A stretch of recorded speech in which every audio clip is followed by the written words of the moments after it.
care. That is indifference. So tonight we open with questions regarding worship. I want to ask you a question, a rhetorical question here. What does it mean to worship God as he deserves?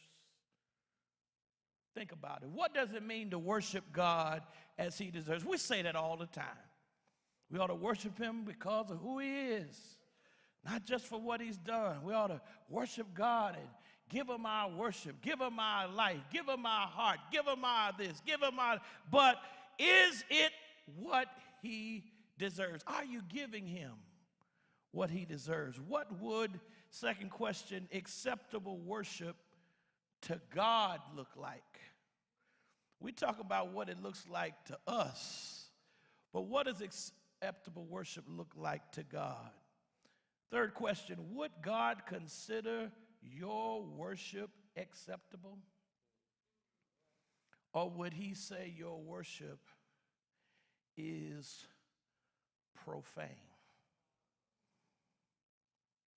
Last question that you need to ask yourself, does my manner of worship exalt God or insult God?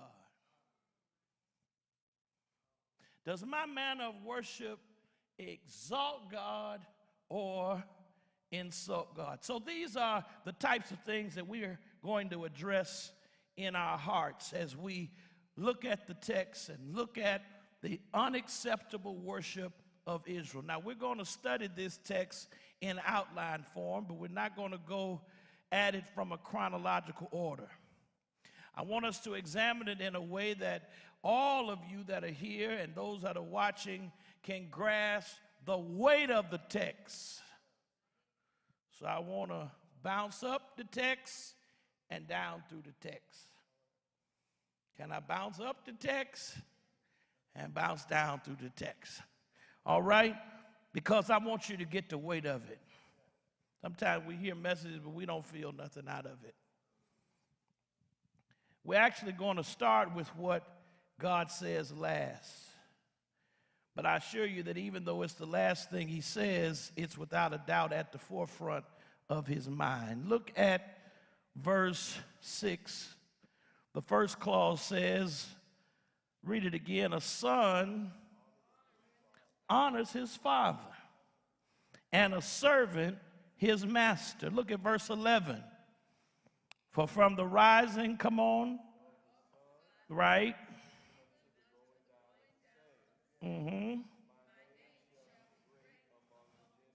Yeah.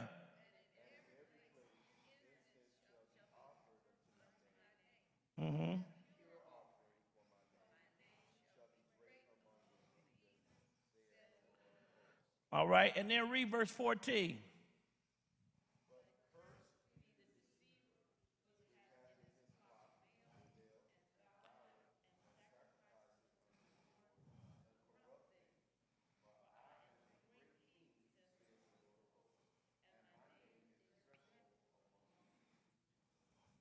All right, now I want you to say point number one, the expectation of God.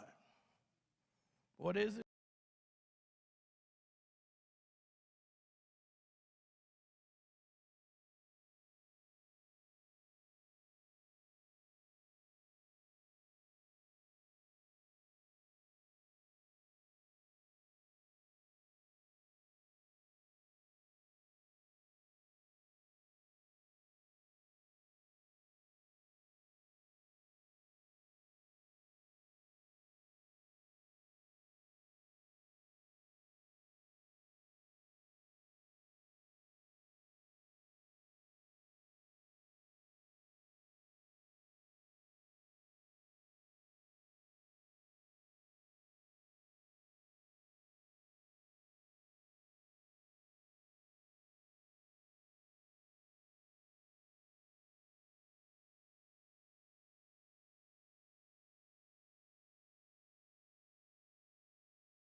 that makes you who you are. So even if you didn't have a good natural father, I made him, but I made you too. And whatever I didn't put in him to make you, I put in you for me to make you. Ooh, I feel like running. I feel like telling somebody, you better know who your father is. Might be a little bit in between some blessings, but daddy didn't answer the phone. Bank didn't respond. They still give me the flux. But my father is rich. That ain't even in my notes, but that was just for somebody in here in houses and land. Maybe you didn't need to hear that encouragement. But your father said, I'll supply y'all don't want to help me tonight. And I dare you to just act like he's going to do it before he does it. I dare you to just act like he's a man who cannot lie. If he said it, he's going to do what he said. And all you got to do is just obey him. All you got to do is just believe him. If thou, that's not in your notes, Pastor Hutchins. If thou would just believe. So God sees himself as our Father. He sees himself as our what? He sees himself as our King. You ain't going to finish this tonight, I know. And as you see that with each of those titles, God's expectation as to how he should be treated. As a father, God expects to be honored. Exodus 20, verse 12 says, honor your father and your mother, that your days may be prolonged in the land. We heard that while we were getting chastised. I'm beating you because I want you to.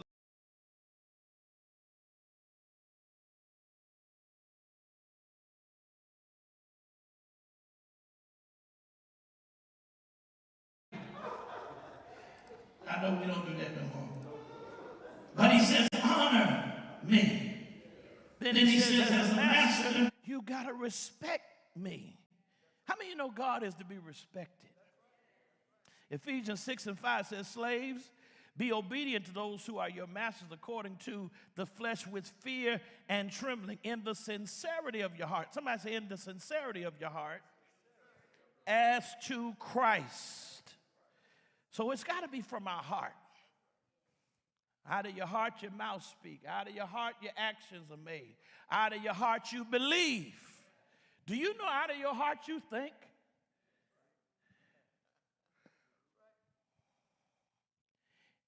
In the sincerity of your heart.